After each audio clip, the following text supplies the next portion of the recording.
Sisyphus was a king who, according to Greek mythology, did plenty of things to make the gods mad. He cheated death twice, leaving Thanatos tied up in his very own chains, and then convincing Persephone to let him go back to the land of the living once he was already dead. Needless to say, the gods, especially Zeus, were pretty angry about this, and they just wanted to see Sisyphus suffer. So, as punishment, they condemned him to the underworld, where he would be permanently forced to push a giant boulder up the top of a tall mountain, only to watch it roll down to the bottom. Then he would have to go retrieve it and start his difficult trek upwards once again. Now let's fast forward a couple years to 1942. Albert Camus, a famous French philosopher, writes an essay all about Sisyphus and how, in a way, his punishment mirrors our own lives. Camus claims that life is devoid of inherent meaning and that it's just absurd. He argues that one must imagine Sisyphus happy as he engages with that boulder, as he engages with utter meaninglessness. Because Sisyphus is consciously choosing to push the boulder and to claim that task as his own, in a way he has become ruler of his own corner of absurdity. He's taken his rightful place as the captain of his own fate. And so, even if he's stuck there forever, he can say within his own soul, he can choose to say that all is well. Now, you all know that this is not a channel about Greek mythology or French philosophy. So today I want to talk about a comic book, specifically Mr. Miracle by Tom King and Mitch Gerads. Mr. Miracle is haunting, introspective, mysterious, and melancholic. In this video, we're going to go over Mr. Miracle's inner turmoil and explore the burdens that he's forced to carry. I want to show how, like that of Sisyphus, Mr. Miracle's joy is found not in his circumstances, but in his choices. So let's jump into it.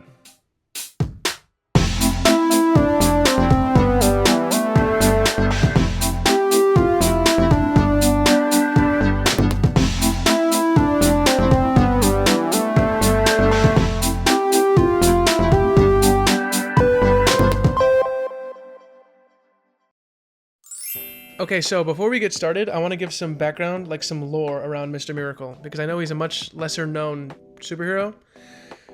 So if you already know who Mr. Miracle and the new gods are, you don't need to watch this part, you can kind of skip ahead. But if you're unfamiliar, this will be a good way to kind of get caught up on an important corner of the DC universe.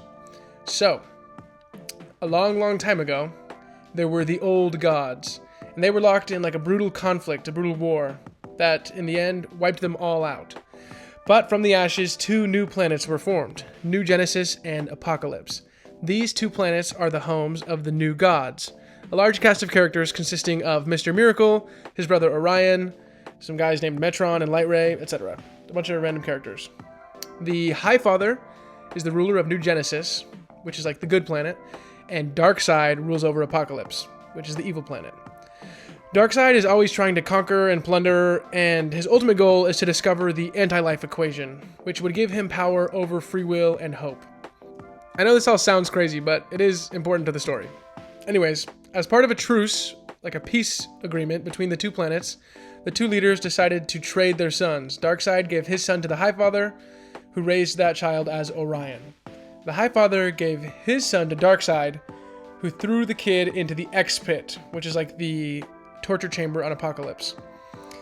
That child eventually came to be known, ironically, as Scot-Free, because out of all the prisoners in the X-Pit, Scot-Free was the one who kept trying and failing to escape. Eventually, though, he did escape, all along the way falling in love with one of Darkseid's female furies named Big Barda. They make their way to Earth, specifically Los Angeles, where Scott works as an escape artist, because he has all that skill from his practice escaping the X-Pit, with a new friend and mentor named Oberon. And the three of them are kind of like this found family, and they make their way in Los Angeles, and it's really wholesome, and they're awesome. And this should pretty much be everything you need to know to understand what's going on in this video, in this book. So with all that out of the way, let's get into it. According to many believers out there, the greatest miracle of all time is resurrection, existing after ending, beating death itself. In the first issue of Mr. Miracle, Scot-Free tries to escape from life itself, and Big Barda finds him on the bathroom floor and rushes him to the hospital at the last minute, where they're able to resuscitate him and bring him back to life. In a very real way, Scott goes through a resurrection in this moment. But it's not a simple or perfect return to the land of the living. something's not quite right. Scott has an entire conversation with his old friend Oberon, only for Barda to remind him later that Oberon has recently passed away. Reality is flickering like a weak signal, and Scott even finds himself misremembering the color of his wife's eyes. They're brown, but weren't they blue?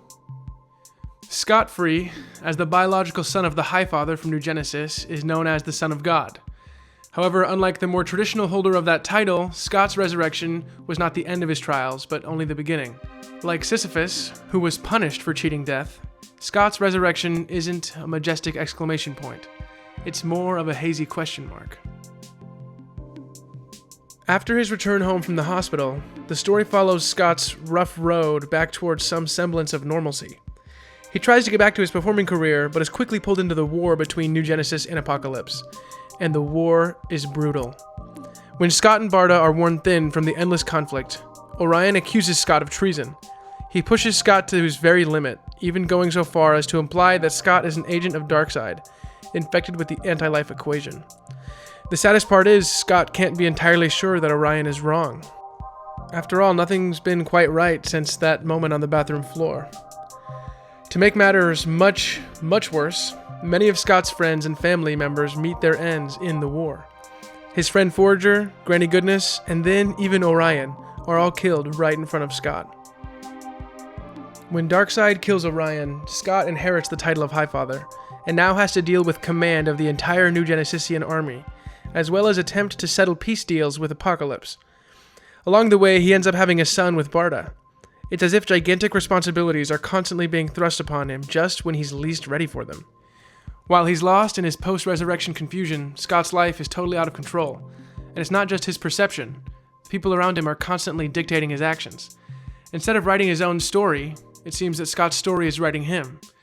It's as if life itself is becoming some kind of an elaborate trap. Now, I want to talk about me here for a little bit. For the past few years, I've been thinking that life is just something that happens to me. That I was nothing more than a spectator. And don't get me wrong, the show was pretty great. But I didn't feel like I was influencing the direction of my life. I, kind of like Scott Free, was sitting firmly in the back seat of my own life. Doing what I was supposed to do, because that's just what you do. Then, one fateful day, a trusted mentor and a good friend of mine told me that it doesn't have to be that way. Really, there's no such thing as should. Every time I said, I have to, or I'm supposed to, or I should, I was really just handing the control over to someone or something else. This was both bad news and good news. I had put myself in the back seat, but now I could choose to take the wheel. He told me to take a good, long look at the things I thought I had to do, and figure out why I was really doing them. When I started going to work in the mornings to support my wife and my hobbies instead of just going because I have to, it made it a whole lot easier to wake up at 4:30 for the morning shift every day. In the past month or so, I've been intentionally putting effort into writing this episode instead of just doom scrolling or otherwise wasting time. In a small but very real way, I've been claiming more of my time as my own, and that is a massively wonderful feeling. As William Ernest Henley put it, I am the master of my fate. I am the captain of my soul. Now don't get me wrong, I'm still a big believer in the absolute insanity of life, and not everyone is going to win just because they tried harder or made all the right choices. I'm not saying that having an internal locus of control makes life perfect, because it doesn't. But there's something truly freeing and empowering about doing things because I want to, rather than because I have to. If Sisyphus can be happy with his giant boulder, then maybe I can be happy with mine. Let's get back to the book. In his new lease on life, Scott is constantly being told what to do. He is in the back seat of his own life. And at the back of his mind, constantly in his peripheral vision, Darkseid is. Of course, Mr. Miracle can always escape. Even in a final battle with Darkseid, who now wants to take Scott's son and raise him as his own, Scott's cunning intellect and his awesome wife are able to defeat him. At this point, after his greatest victory, Scott is met with the ultimate revelation. Remember how everything has felt wrong since his visit to the hospital? Metron shows him that he's not just hallucinating, he's actually in the wrong universe. There's another one that I'm going to interpret as the main DC Universe continuity, where he supposedly belongs. And of course, being Mr. Miracle, he could always escape. He could go back to that universe if he wanted to. This strange reality that he's been trapped in, beating him down with twists and turns and horrors on every corner, he can always escape if he chooses to do so. The choice that Scott makes with this new knowledge is the thematic climax of the book. Beautifully, meaningfully, and totally off-screen, Scott chooses to stay. At the beginning of the next issue, he's back home, shaving off that scraggly beard he had let grow since the beginning of the story. For a small moment, everything appears to be normal, even in this strange universe. Of course, if Metron had never shown Scott the real universe, he would be here either way.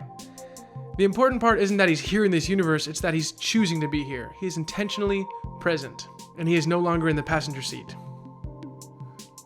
In the final chapter, Scott has several conversations with ghosts from his past who try to convince him one way or another about the reality that he's now in. Granny Goodness talks to him and tries to convince him that he's making it all up. Forager, his bug friend, tells him that he's in hell, stuck fighting one devil after another.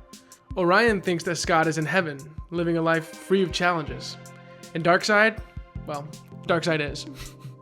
Finally, Oberon, faithful old Oberon, has a conversation with Scott. And this conversation has stuck with me long after finishing this book. Oberon says that maybe that other world, the one full of superheroes who win their battles and always end up hunky-dory, maybe that's not as real as just having a family.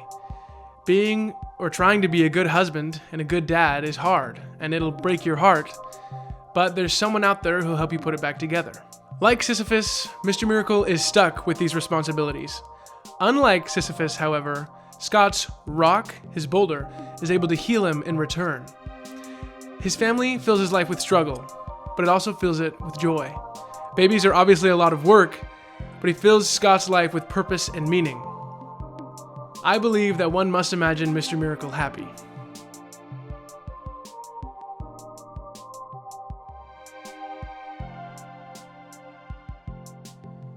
In at least one way, we're all like Mr. Miracle. We can always escape. We can recess into ourselves, seclude ourselves, and isolate ourselves from the outside world. I love the ending of Mr. Miracle because Tom King puts us in the exact same spot as Scott Free. We have to choose. Primarily, we get to choose where we think Mr. Miracle is at the end of the story. Is he in heaven? Is he in hell? Is it just real life? We decide how to imagine him, and I like to imagine him happy.